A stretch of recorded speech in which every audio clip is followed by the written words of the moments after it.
bisimilla mon musidɓe fulɓe musidɓe tedduɓe oɗon gondiɗo kadi e musidɗo moɗon Cheikh Oumar Sall escritoɗo poète walla mbiya katibo sha'ir walla mbiya bindowo e yimiyanke. hande noon windande men yahata ko beele e oɗo nokku mo gonɗen o e aduna o mo gonɗen hande o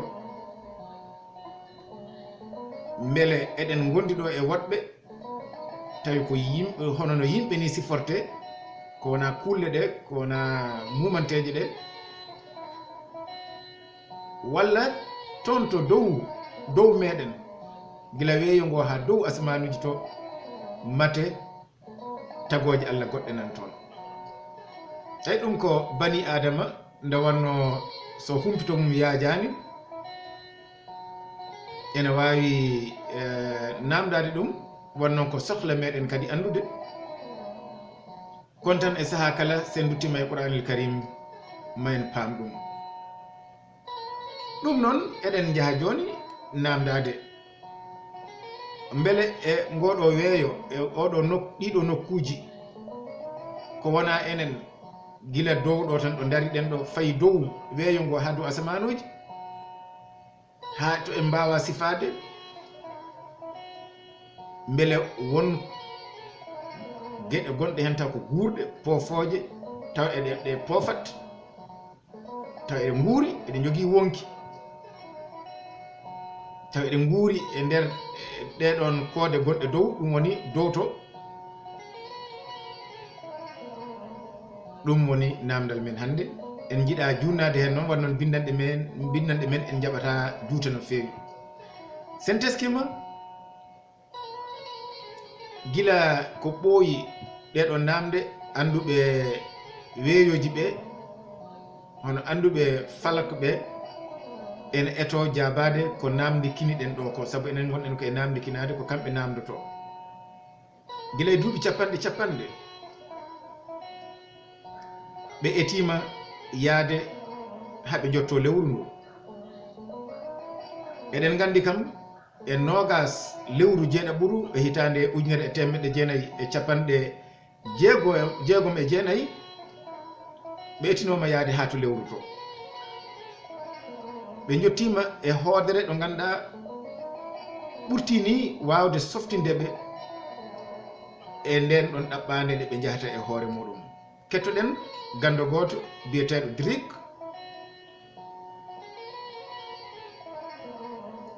on ena wiya Allah e makko gomɗinde won wuurɓe toon won yimɓe walla tagoje gonɗe toon guurɗe noon o holliti wonde ɓen gadi en no feewi e ɓen eɓe daɗi en e gandal hay o technologie mum kaleten hande o wi ɓen no daɗi en hen million ngaji duuɓi gila kamɓe ɓe nanno e muɗum tawi enen en cuwa miijade ɗum ko ɗum saabi noon namdal men en dunnata ko hen en duttoto tan godal hono gurdam gila ɗo hato asmanuji mbiɗen eɗen tugno tan ɓaroɗen tan e gila e 14 hono temedande ɗum woni qarnu sen teskima 14 qarnu mbiɗen sen teskima jomiraɗo subhanahu wa ta'ala ɗo wi Allah yasjudu lillahi allazi yukhrijul khaba'a fis samawati wal ard ɗum koto suratul naml yukhrijul khaba'a sa awi abbere nokku leppuɗo awi abbere ha abbere nde fuɗa musidɗo tedduɗo paama ko mbinuɗa ko abbere ko ɗum ɗon aɗa andi ɗum ñolat on saaha noon galugel gongel nder muɗum ngel ko ngel ɗon fuɗata jomiraɗo noon wi ena funna ɗin ɗon puɗi ɗo leydi ɗo eto asmanuji to teskoɗeɗe eto asmanuji to ɓurani gonɗen e haalde ɗe fi samawati wal ard mbiɗen ko suratul naml simore korndolli walla mbiyañuuji tawi kadi aya o ko 25 sa yehi ma taw ɗum toon Qur'anul Karim pamɗen hen tan nguurdam puɗi ɗi eɗi nguuri ɗo eɗi nguuriri dow asaman to hono ɗi nguuriri ɗo ni sabu ko jomiraɗo subhanahu wa ta'ala woni ko haali ɗum dalil goɗɗo innan toon eɗen mbawi addude ɗum dalil kolliɗo en wonde dabaji hono yimɓe walla gueɗe goɗɗe guurɗe nan toon to dow asamani to koɗo jomiraɗo subhanahu wa ta'ala o wi wa min ayatihi khalqu samawati wal ard wa ma bassa fihima min dabba wa huwa ala jam'ihim iza yasha'u qadir walla mbiya iza yasha'u qadir e jangguinji ɗi no jarata ɗum noon ko suratu shura e aya 29 teskoto ko wi ko kanko jomiraɗo haalata o wi ene jeeya e kawase makko kanko Allah tagde mo asamanuji ɗi e leyɗele ɗe e ko waɗi e muɗum kadi dabaji guurɗi te ñande o yiɗi rentinde ɗum foof ene newanimo o rentinta ɗum lawol gotol ɗum ɗo gonɗini ndeke dabaji nan toon to dow asamanuji to so arti noon e ko mbiyeten arabe e mbiyata al atbaqu ta'ira sen kaali e portugais mbiyen pratus voadores hono ñorgoji beɗotoɗi ñorgoji diwoji dow yimɓe ne jiya ɗum wiye hoodere doga walla ko nande muɗum sahaji no teɓɓito tigui yana ɗum ko gila duuɓi capanɗe joyiji ha walla mbiyen duuɓi capanɗe jeegumaji e nder oɗo siècle mo gonɗen walla mbiyen temedande nde gonɗen nde jaati e hoore muɗum nde yimɓe lugginima kadi e wittoji musidɓe tedduɓe e weeyo ngoɗo ngo jayten ngo ɓe tengtini dañagol hono godgol ɗeɗo omboɗe walla mbiya palaji diwoji ɗum woni pratus votoris so bangal soko arab mbiya al adbaq al ta'ira ɗum noon eɗen gara ha waktu mo wiyano hono omboɗe diwoje ɗum firti ko ɓalli ko hunde joguiɗu ɓandu raneru eɗen jiya ɗum ene jalba jamma ene jalba dow asamani to te gonɗinama kadi wiyama won hen janoje e leydi ene teska kadi so yani dillere ne heewi wadde woɗɓe mbima hoodere yani walla ko nandi hen ɗum ɓami seedede noon yiye ko hitande 1947 ɗum noon yiya ko toon to Amérique ko toon yiɗa ko gila nden noon ɓe ɓeydi sembude noon e wadde losgoji e yurnade ha e mbawa humpitade ɗum no fewi wonnoon ko gande jomiraɗo wi ko en gaddanaka e gandal sowona seeɗa kono Qur'an o kadi nawi wonde qul rabbi zidni ilman jomam ɓeydanam gandal hayso enen eɗen daɓɓiɗini hen kono kamɓe kam eɓe jajni hen no fewi e ɗaɓɓude gandal ngal wonnoon enen ne heewi ko mbiyeten koni tan wonirta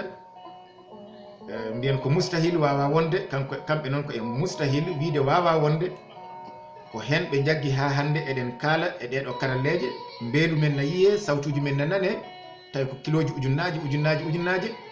enen ha joni ko wiyete burgal walla putorgal ko ha hande ko leɗɗe ɗe tan en donki wawde sensde ɗum sowona tafde tan ta ene jamdi waɗa ɗum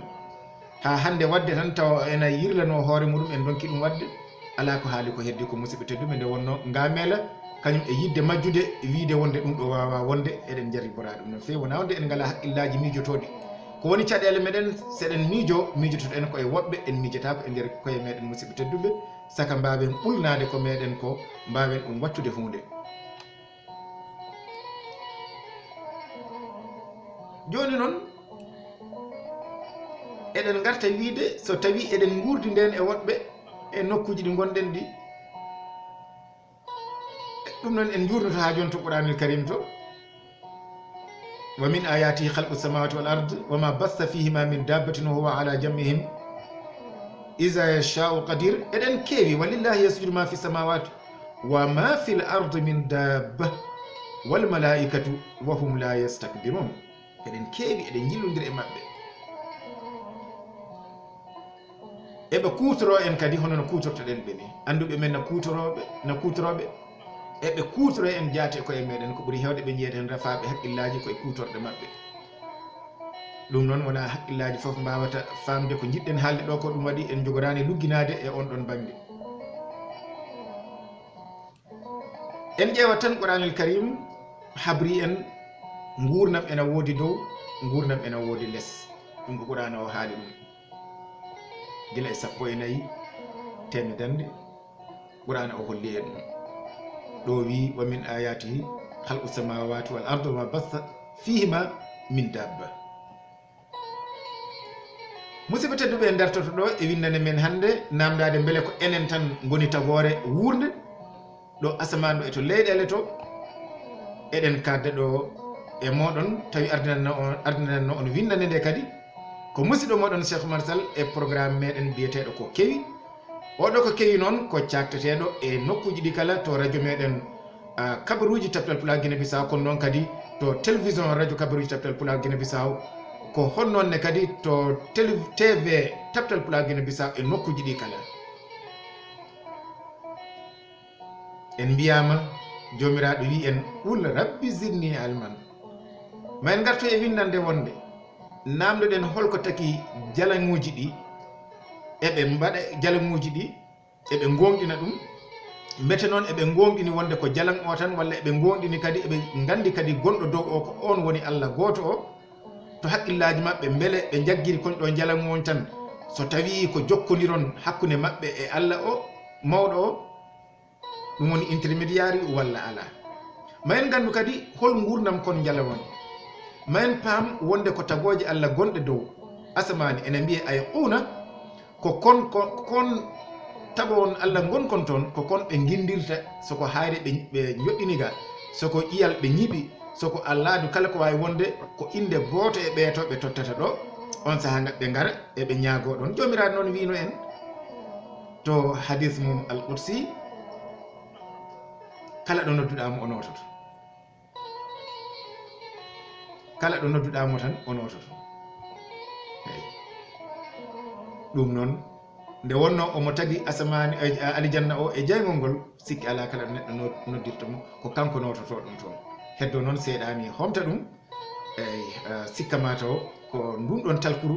ndu haɓɓi e ɓandu mum walla nasiki lootiki walla oɗo jalan mo tuppata ɗon o mata ko ɗum jaabinima ko jomiraɗo subhanahu wa taala musidɓe tedduɓe ha nden ko musidɗo moɗon Cheikh Oumar Sall no mbinoɗen nane on jarama